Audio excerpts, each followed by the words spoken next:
କାଣା ରହିଛି ରଥଯାତ୍ରା ପଛର ଗୁପ୍ତ ରହସ୍ୟ? କେବେନୁ ଆରମ୍ଭ ହେଲା ରଥଯାତ୍ରା? କାଁ କରି ଗୁଣ୍ଡିଚା ମନ୍ଦିରକେ ଯାଏସନ୍ ତିନି ଭାଇ ଭଉଣୀ?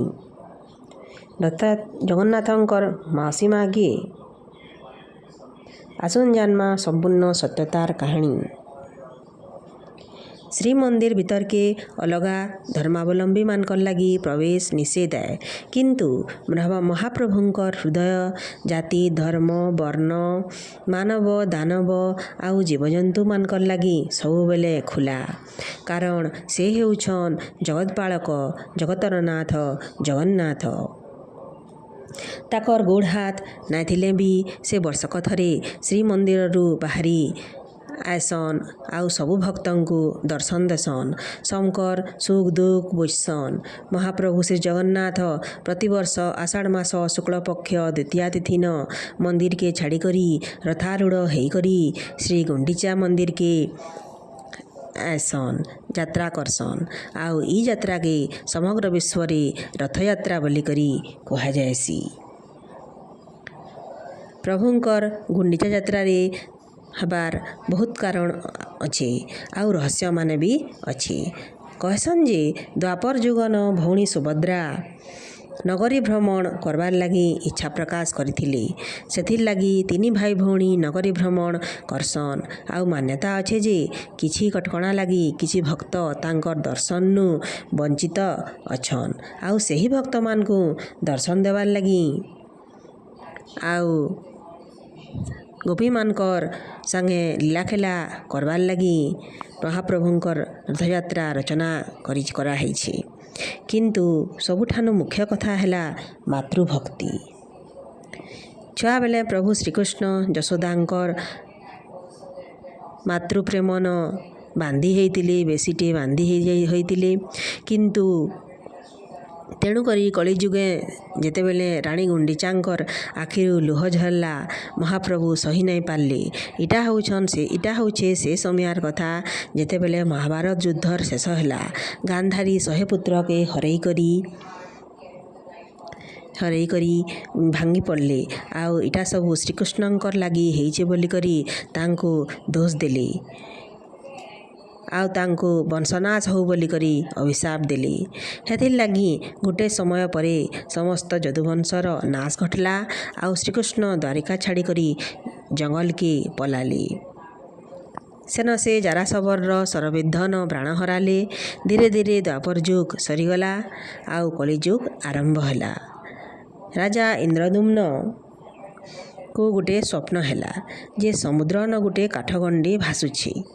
ତାହାକେ ଆନିକରି ସେ ଭଗବାନଙ୍କର ଗୋଟେ ବିଗ୍ରହ ନିର୍ମାଣ କରିବେ ଆଉ ପୁରୀ ଶ୍ରୀକ୍ଷେତ୍ରରେ ସ୍ଥାପନ କରି ତାଙ୍କର ପୂଜାର୍ଚ୍ଚନା କରିବେ।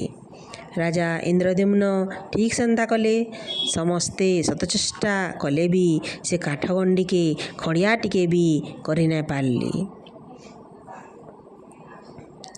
ଶେଷକେ ରାଜା ଚିନ୍ତାନ ପଡ଼ିଗଲେ ବିଗ୍ରହ କେନ୍ତା କରି ଗଢ଼ା ହେବା ବୋଲିକରି।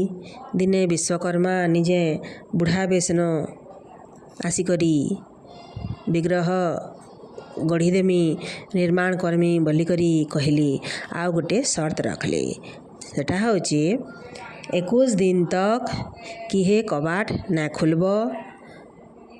ରାଜା ସେ ବୃଦ୍ଧଙ୍କର କଥା ନାରାଜି ହେଲେ। ପହଲା କେତେ ଦିନ ମନ୍ଦିର ଭିତରରୁ ଠକ୍ ଠକ୍ ଶବ୍ଦ ଶୁଭୁଥିଲା, କିନ୍ତୁ କିଛି ଦିନ ପରେ ଆଉ ସେ ଠକ୍ ଠକ୍ ଶବ୍ଦ ନାଇଁ ଶୁଭିଲା। ବେଲେ ରାଣୀ ଗୁଣ୍ଡିଚା ବିଚଳିତ ହେଇଗଲେ ଆଉ ରାଜାଙ୍କୁ କବାଟ ଖୋଲବାର ଲାଗି କହିଲେ।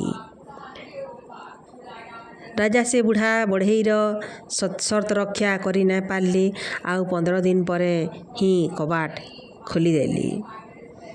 ବେଲେ ପ୍ରଭୁ ଅଧାଘୋଡ଼ା ହେଇକରି ରହିଗଲେ। ବେଲେ ରାଜା ମୋର ଭୁଲ ଲାଗି ଏନ୍ତା ହେଲା ବୋଲିକରି ଦୁଃଖନ ଭାଙ୍ଗି ପଡ଼ିଲେ।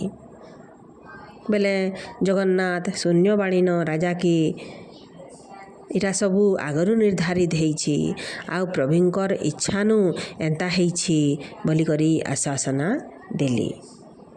ଯେତେବେଳେ ସବୁ କାମ ସରିଲା ରାଜା ଇନ୍ଦ୍ରଦ୍ୟୁମ୍ନ ବ୍ରହ୍ମାଙ୍କୁ ଡାକିଲେ ଆଉ ମନ୍ଦିର ପ୍ରତିଷ୍ଠା ଆଉ ବିଗ୍ରହ ପ୍ରତିଷ୍ଠା କରିଥିଲେ।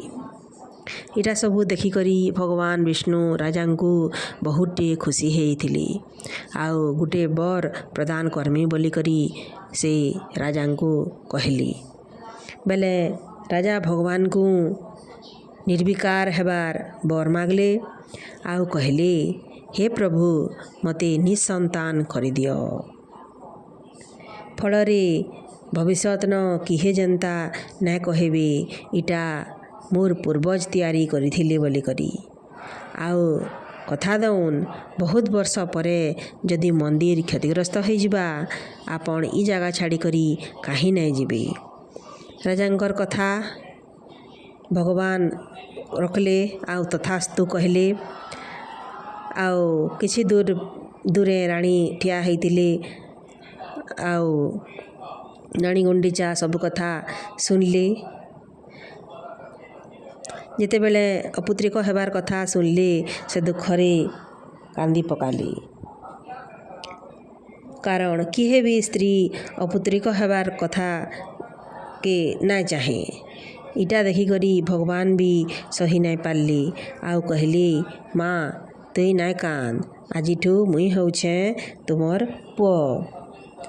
ଏଇଟା ଖାଲି ମୁଇଁ କଥା ନାଇଁ କହିବାର, ପ୍ରତ୍ୟେକ ବର୍ଷ ଆଷାଢ଼ ମାସ ଶୁକ୍ଳପକ୍ଷ ଦ୍ୱିତୀୟା ତିଥିନ ଭାଇ ଭଉଣୀକୁ ସାଙ୍ଗେ ଧରିକରି ତୋର ଘରକେ ଆସ୍ମି ଆଉ 9 ଦିନ ରହିକରି ଫେର ଶ୍ରୀମନ୍ଦିରକେ ଫେରି ଯିମି।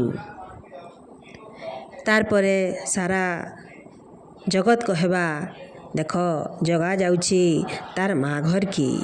ଏଇଟା ସବୁ ଶୁଣିଲା ପରେ ରାଣୀ ଗୁଣ୍ଡିଚା ବହୁତ ଖୁସି ହେଲେ ଆଉ ପୁତ୍ର ରୂପୀ ଜଗନ୍ନାଥକୁ ପାଇକରି ତାଙ୍କୁ କୁଣ୍ଡେଇ ପକାଲେ।